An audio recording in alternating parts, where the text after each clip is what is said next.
Hello everyone, जय हिंद। आज है 14th ऑफ February, लेकिन कल की भी क्लास आप लोगों के लिए नहीं हो पाई थी, इसलिए आज के इस वीडियो में हम 13 और 14 फरवरी दोनों के इम्पोर्टेंट क्वेश्चंस को डिस्कस करेंगे। अब 2 दिन की क्लास है, इसलिए नंबर ऑफ क्वेश्चंस ज्यादा होंगे, और नंबर ऑफ क्वेश्चंस ज्यादा होंगे तो ऑब्वियस है कि आज की क्लास लंबी होने वाली है। तो मेरे हिसाब से आज की क्लास आधे घंटे डेफिनेटली जाएगी, तो फटाफट से रिविजन कर लेते हैं हम। आईएसए का नया पूर्णकालिक सदस्य बना है ब्राजील, जो कि साउथ अमेरिकी कंट्री है। गूगल ने नया चैट बोट लॉन्च किया है जिसका नाम है बार्ड। 30 साल की उम्र के बाद क्रिकेट के तीनों फॉर्म में डेब्यू करने वाले जो पहले भारतीय क्रिकेटर बने सूर्य कुमार यादव, जो केरल गवर्नमेंट है अगले 2 वर्षों में ग्रीन हाइड्रोजन हब स्थापित करने जा रही है। यूपीआई से पेमेंट की अनुमति देने वाली, मतलब कि विदेशों में भी अब यूपीआई के माध्यम से पेमेंट की सुविधा होगी, ऐसी पहली भारतीय फिनटेक कंपनी बनी है फोन पे। वित्त वर्ष 2021-22 में भारत को टोटल 89,127 मिलियन डॉलर का रेमिटेंस प्राप्त हुआ है। सर्वाधिक प्राप्त हुआ है यूएई से। भारत में भी पहली बार जम्मू कश्मीर में लिथियम के भंडार पाए गए हैं। ऊर्जा संकट का सामना कर रहा है साउथ अफ्रीका, और 5 खिलाड़ियों को बीबीसी सर्वश्रेष्ठ महिला, मतलब कि साल के लिए इन 5 महिला खिलाड़ियों को नॉमिनेट किया गया है, और इन 5 के नाम मैंने आप लोगों को 12 तारीख के करंट अफेयर में बताए थे। आज का पहला और महत्वपूर्ण सवाल जो कि पॉलिटी से रिलेटेड है, ये हम शुरू कर रहे हैं। राष्ट्रपति द्रौपदी मुर्मू के द्वारा संविधान के किस अनुच्छेद के तहत 13 राज्यों में नए राज्यपाल की नियुक्ति की गई है? तो ये है आर्टिकल 155। बेसिक से जानेंगे, इसलिए मैंने ऑप्शन में आज कुछ आर्टिकल ही लिखे हैं ताकि आप लोगों को कुछ एडवांस जानकारी मिल सके। देखिए, तो आर्टिकल 155 के तहत 13 राज्यों में राज्यपाल की नियुक्ति की गई है। ये 13 राज्य आप लोगों के सामने लिखे हुए हैं, तो इन्हें हम बाद में डिस्कस करेंगे। आज कुछ चीजें जो हमें पॉलिटी से रिलेट करके अच्छे से याद कर लेनी है, ये राज्यपाल है। देखिए, राज्यपाल का जो पद है ना, ये कहाँ से लिया गया है? ये कनाडा के संविधान से लिया गया है। ठीक है, भारत में मतलब कि राज्यों में राज्यपाल होगा, ये कहा गया है आर्टिकल 153 के तहत। आप लोग आर्टिकल 153 और 55 में कंफ्यूज ना हो जाएं, इसलिए मैंने स्पष्ट कर दिया है कि संविधान के अनुसार आर्टिकल 153 के तहत एक राज्यपाल होगा, लेकिन इनकी नियुक्ति किसके द्वारा की जाएगी? नियुक्ति की जाएगी राष्ट्रपति के द्वारा। किसकी सलाह पर? तो प्राइम मिनिस्टर की सलाह पर। कार्यकाल कितना होगा? तो 5 साल का कार्यकाल होगा। ठीक है, लेकिन इन 5 साल के पहले भी 3 कारणों से राज्यपाल अपने पद से हट सकता है। त्याग पत्र दे करके, दूसरा इसकी मृत्यु हो जाए, और तीसरा है महाभियोग। महाभियोग आप यूं कह सकते हैं कि ये राष्ट्रपति के द्वारा डायरेक्ट ही हटा दिया जाए, क्योंकि जो राज्यपाल होते हैं ये राष्ट्रपति के ही प्रसाद पर्यंत होते हैं, यानी कि जब तक राष्ट्रपति चाहे तब तक ये पद पर रह सकते हैं। अब आपके एग्जाम में कभी भी पॉलिटी से सवाल पूछा जाएगा और उसमें राज्यपाल वाला टॉपिक रहता है, तो कुछ क्वेश्चन जो मैं आप लोगों को बता रही हूँ, आप लोगों ने डेफिनेटली आपके एग्जाम में देखा ही होगा कि राज्यपाल का पद यदि अचानक खाली हो जाए, अचानक खाली होने की दिशा में 30 दिन के भीतर नए राज्यपाल की नियुक्ति जरूरी है। ठीक है, अब 2 टर्म में आप कंफ्यूज नहीं होंगे। यदि राज्यपाल का पद नेचुरल तरीके से खाली हो रहा है, जैसे कि 5 साल का कार्यकाल था और ये नेचुरल तरीके से खाली हो रहा है, तो इसके 6 महीने पूर्व नए राज्यपाल की नियुक्ति जरूरी है। लेकिन सडनली यानी कि अचानक खाली हो जाए, तब 30 दिन के 30 डेज के अंदर ही नए राज्यपाल की नियुक्ति जरूरी है, और तब तक के लिए एक कार्यवाहक राज्यपाल की नियुक्ति की जा सकती है संबंधित राज्य के राज्यपाल के लिए, राज्यपाल को। ठीक है, अब तीसरा महत्वपूर्ण आप लोग याद रखेंगे, 7वां संविधान संशोधन 1956 कहता है कि 2 या 2 से अधिक राज्य के लिए एक राज्यपाल की नियुक्ति की जा सकती है। ये राज्यपाल के कुछ महत्वपूर्ण आर्टिकल है और फैक्ट है जो कि आप लोगों को मालूम होने चाहिए। ठीक है, अब द्रौपदी मुर्मू की यदि हम बात करें तो आप जानते ही हैं, ये भारत की पहली महिला आदिवासी राष्ट्रपति है। ठीक है, और प्रतिभा पाटिल के बाद यदि देखा जाए तो देश की दूसरी महिला राष्ट्रपति है। तो ये हो गए राज्यपाल के पद के बारे में, आर्टिकल के बारे में। अब कितने राज्यों में? 13 राज्यों में, जैसे कि अरुणाचल प्रदेश में केती परनाइक, सिक्किम में लक्ष्मण आचार्य, झारखंड में सीपी राधाकृष्णन, हिमाचल प्रदेश में शिव प्रताप शुक्ल, असम में गुलाब चंद्र कटारिया, आंध्र प्रदेश में एस अब्दुल नजीर, छत्तीसगढ़ में बीबी हरिचंदन, मणिपुर में अनुसुईया उइके, नागालैंड में एल गणेशन, मेघालय में पी चौहान, बिहार में राजेंद्र आर्लेकर, महाराष्ट्र में रमेश बैस और लद्दाख में बीडी मिश्रा। थोड़ा डिफिकल्ट होगा याद करने में, लेकिन जब जब इन राज्यों के या कभी यूटी के बारे में हम डिस्कस करेंगे तब मैं आप लोगों को रिवाइज करा दिया करूंगी कि कहाँ नई नियुक्तियां की गई हैं। ठीक है, बस इतना डिस्कशन काफी था। अब यहाँ ऑप्शन मैंने कुछ लिख रखे हैं। अब ऑप्शन रखे हैं तो सोच समझ के ही रखे होंगे, क्योंकि 2022 में आर्टिकल 142 चर्चे में था। किस लिए चर्चे में था आपको याद आ जाना चाहिए। मैराथन क्लास में भी मैंने आप लोगों को बताया गया था कि राजीव गांधी हत्याकांड के मामले में जो दोषी था इसे इसी आर्टिकल 142 के तहत सुप्रीम कोर्ट ने अपनी विशेष पावर का इस्तेमाल करते हुए रिहा कर दिया था। आज के इस प्रश्न का मतलब कि इस पहले प्रश्न का आंसर आर्टिकल 155 है, ये हम लोगों ने डिस्कस कर लिया। अब आर्टिकल 143 143 के तहत जो राष्ट्रपति है ये सर्वोच्च न्यायालय से सलाह ले सकते हैं। आर्टिकल 165 के तहत राज्यों में महाधिवक्ता की नियुक्ति की जाती है। महाधिवक्ता जो कि राज्य सरकार का कानूनी सलाहकार होता है, जबकि महान्यायवादी कौन है? केंद्र सरकार का कानूनी सलाहकार, जिसकी नियुक्ति आर्टिकल 76 के तहत की जाती है। अगला प्रश्न है, हाल ही में आईसीसी T20 महिला वर्ल्ड कप ये 10 फरवरी से शुरू हुआ है, किस राज्य में शुरू हुआ है? तो साउथ अफ्रीका इसका राइट आंसर हो जाएगा। तो 10 फरवरी से शुरू हुआ है, पहली बार ऐसा हो रहा है जब किसी अफ्रीकी कंट्री में इसका आयोजन हो रहा है। 10 टीमें पार्टिसिपेट करेंगी, टोटल 33 मैच खेले जाएंगे।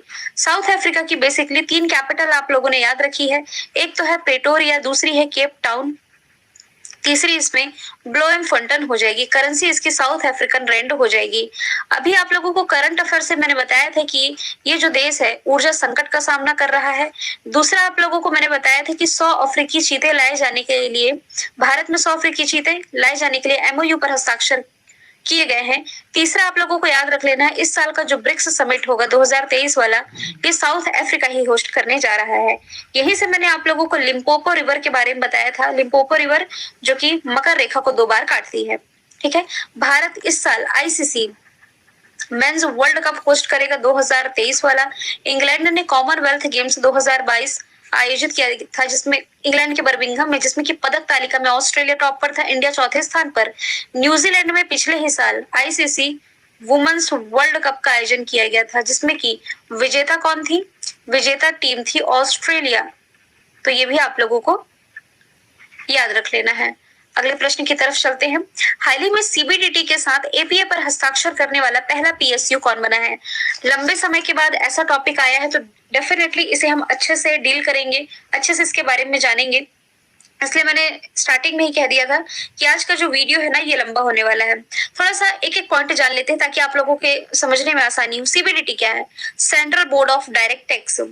Central board of direct tax मतलब कि देखिए, भारत में प्रत्यक्ष कर को नियंत्रित करने के लिए जो बॉडी है इसे सीबीडीटी कहते हैं। अप्रत्यक्ष कर को नियंत्रित करने के लिए जो बॉडी है इसे सीबीआईसी यानी कि central board of indirect tax and custom कहते हैं। अब एपीए क्या है? तो एपीए की फुल फॉर्म मैं यहाँ पर लिख देती हूँ, एडवांस प्राइसिंग अग्रीमेंट। अब पीएसयू लिखा हुआ है, PSU public sector unit.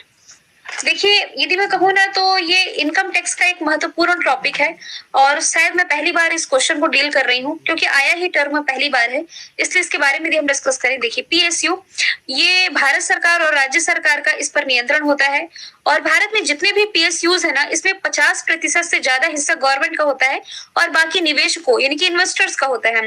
PSU की जो स्थापना है ये 1951 में की गई थी। उस समय देश में केवल 5 ही पीएसयू थे, लेकिन अब बढ़ करके इनकी संख्या 350 से भी अधिक हो गई है और इन्हें 3 भागों में बांटा गया है। भारत में जो पीएसयूज हैं बेसिकली 3 पार्ट में है, महारत्न है, नवरत्न है और मिनी रत्न है। तो आप लोगों को याद आ ही गया होगा ये ऑप्शन देख करके कि ये सभी महारत्न के एग्जाम्पल है। तो इस प्रश्न का यदि मैं आंसर भी कहूँ ना कि सीबीडीटी के साथ एपीए पर हस्ताक्षर करने वाला पहला पीएसयू कौन बना है?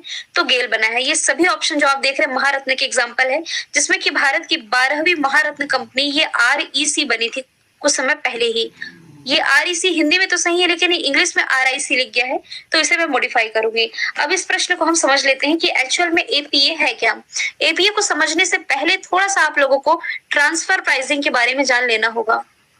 इसी प्रश्न में बहुत ज्यादा समय लगने वाला है, कोई दिक्कत नहीं, मैं बता देती हूँ, बहुत जल्दी जल्दी इसमें खत्म कर देंगे हम। देखिए, भारत में कोई फर्म है, मान लीजिए विदेश का कोई फर्म है और आउटसाइड में इसी का कोई पेरेंट फर्म है, हम मान लेते हैं। एक कहा मेन इंडिया में है, तो इसका मान लीजिए जो टर्नओवर आ रहा है ना 1 साल का, ये 2000 रुपए आ रहा है। ये अमाउंट छोटा ही रखा है हमने ताकि समझने में आप लोगों को आसानी हो। टर्नओवर कितना है? 2000। कॉस्ट ऑफ प्रोडक्ट कितना हुआ? 1000 का। तो आप क्या देख पा रहे हैं, यदि प्रॉफिट आप निकालेंगे तो प्रॉफिट सीधा सीधा इसमें 1000 रुपए आया। है ना। तो हमें पता है कि इंडिया में यदि कोई भी कॉर्पोरेट वर्क कर रहा है तो उसे क्या करना पड़ेगा, टैक्स पे करना पड़ेगा, दे हैव टू पे टैक्स।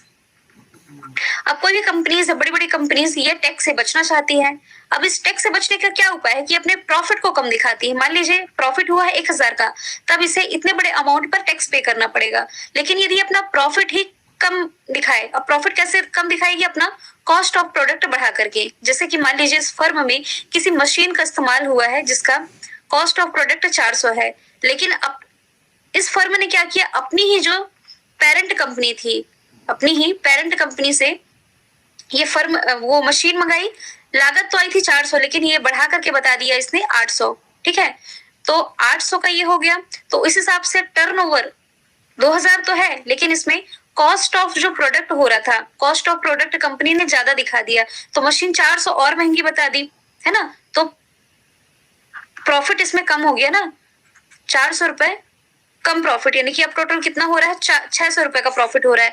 तो इस कंपनी को क्या करना पड़ेगा, 600 में अपना जो भी टैक्स होता है ये पे करना पड़ेगा। तो कंपनी ने क्या किया, एक तरह का धोखा ही किया, इसने कॉस्ट ऑफ प्रोडक्ट को ज्यादा दिखा करके अपना प्रॉफिट कम दिखाया है ताकि इसे कम पे करना पड़े। समझ गए, अपनी ही पेरेंट कंपनी से चीजें मंगाई और फिर ये सारी चीजें की। तो इन्होंने ये जो प्राइसिंग की है, ये कंपनी ने जो झोल माल किया है अपने ही फर्म के साथ, इसे ही कहा जाता है ट्रांसफर प्राइसिंग। तो गवर्नमेंट क्या चाहती है कि ये जो कॉन्सेप्ट है ये ना हो, इसके बदले में क्या हो, अग्रिम मूल्य निर्धारण, यानी कि यहाँ पर मैंने लिखा हुआ इंग्लिश में एडवांस प्राइसिंग अग्रीमेंट। ये क्या होगा कि इसके तहत गवर्नमेंट और फर्म के बीच में पहले से ही एक अग्रीमेंट साइन होगा, जिसके अंतर्गत कोई भी ऐसी मशीन यदि इंपोर्ट करानी है तो उसकी प्राइस पहले से ही डिसाइड हो, मतलब कि किसी तरह की खिचड़ी ना पकाई जाए, एक तरह का फेयर प्राइस इसमें डिसाइड हो। तो यही है कि पीएसयू के साथ मतलब कि एक ऐसा पीएसयू बना है गेल, जिसने कि सीबीडीटी के साथ एपी यानी कि अग्रिम मूल्य निर्धारण पर हस्ताक्षर कर लिए हैं। गेल की स्थापना 1984 में हुई। स्थापना ये तो हो गया मुख्यालय दिल्ली में। संदीप कुमार गुप्ता कुछ समय पहले इसके एमडी और सीईओ बनाए गए हैं, अध्यक्ष और एमडी बनाए गए हैं। अगला प्रश्न है, खेलो इंडिया यूथ गेम्स अभी 5वां संस्करण चल रहा था, कहाँ चल रहा था, मध्य प्रदेश में। इसके बारे में मैंने आप लोगों को बताया भी था।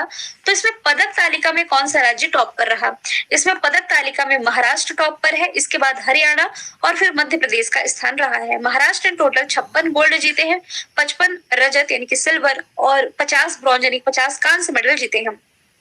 ठीक है, पहला संस्करण इसका दिल्ली में आयोजित किया गया था, दूसरा संस्करण इसका आयोजित किया गया था पुणे में जो कि महाराष्ट्र में है, तीसरा संस्करण आयोजित किया गया था असम के गुवाहाटी में, चौथा संस्करण इसका आयोजित किया गया था हरियाणा के पंचकुला में। और हरियाणा ही पिछले बार टॉप पर था, इस बार महाराष्ट्र टॉप पर है। अब आज का वीडियो बहुत ज्यादा लंबा ना हो जाए, फटाफट से 3-4 ही करंट अफेयर के क्वेश्चन महाराष्ट्र से भी हम रिलेट कर सके।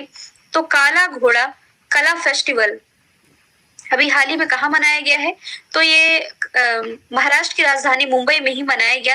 दही हांडी को राज्य की खेल घोषित किया गया है।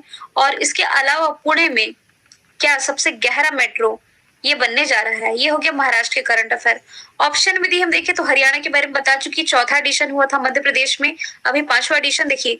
अभी 36वें नेशनल गेम्स गुजरात होस्ट किया था, नेक्स्ट जो नेशनल गेम्स होंगे ना ये गोवा होस्ट करने जा रहा है। अगला प्रश्न है, हाल ही में इसरो ने गगनयान मिशन को आगे बढ़ाने के लिए किसके साथ साझेदारी की है, तो रिसेंटली इसरो ने ये साझेदारी की है इंडियन नेवी के साथ, भारतीय नौसेना के साथ ये साझेदारी की है। तो भारतीय नौसेना के साथ इसरो ने क्रू मॉड्यूल की शुरुआती रिकवरी का परीक्षण किया है, जो कि अंतरिक्ष से पृथ्वी के वायुमंडल में फिर से प्रवेश करने के बाद कहाँ गिरेगा, समुद्र में गिर जाएगा। तो एक तरह की साझेदारी है जो कि भारत की स्पेस एजेंसी इसरो और इंडियन नेवी के बीच में देखने को मिली है। इंडियन नेवी डे ये मनाया कब जाता है, 4 दिसंबर को मनाया जाता है। इसके प्रेजेंट टाइम में प्रमुख कौन हो जाएंगे, तो ये इसके हो जाएंगे एडमिरल आर हरि कुमार। भारतीय थल सेना की यदि हम बात करें तो इंडियन आर्मी डे जो है 15 जनवरी को मनाया जाता है। प्रेजेंट टाइम में इंडियन आर्मी के प्रमुख हो जाएंगे मनोज पांडे। वायुसेना दिवस 8 अक्टूबर को मनाया जाता है और वी आर चौधरी ये हो जाएंगे इसके प्रमुख। इंडियन कोस्ट गार्ड डे इसी महीने तो मनाया है 1 फरवरी को, वीएस पठानिया इसके प्रमुख हो जाएंगे। इसरो के बारे में यदि हम बात करें तो इसकी स्थापना की गई थी 1969 में। हेडक्वार्टर इसका बैंगलोर कर्नाटक में है और एस सोमनाथन वर्तमान में इसके अध्यक्ष हो जाएंगे। Uttar Pradesh global investors meet 2023 का आयोजन किस शहर में किया गया? तो इसका आयोजन अभी हाल ही में लखनऊ में किया गया है। ठीक है, तो इस अवसर पर प्रधानमंत्री नरेंद्र मोदी ने ग्लोबल ट्रेड शो का भी आयोजन किया और इन्वेस्ट यूपी 2.0 का भी शुभारंभ किया गया। इसकी थीम थी नए भारत का विकास इंजन, यानी कि उत्तर प्रदेश नए भारत का विकास engine, new India's growth engine. ठीक है, अब उत्तर प्रदेश के भी यहाँ 2-3 ही करंट अफेयर के क्वेश्चन हम डिस्कस करेंगे, जैसे कि रानीपुर वाइल्ड लाइफ सेंचुरी 53वां टाइगर रिजर्व बना था भारत का। दूसरा आप लोगों को याद रख लेना ग्रेटर नोएडा, ग्रेटर नोएडा में उत्तर भारत का पहला डेटा सेंटर स्थापित किया गया।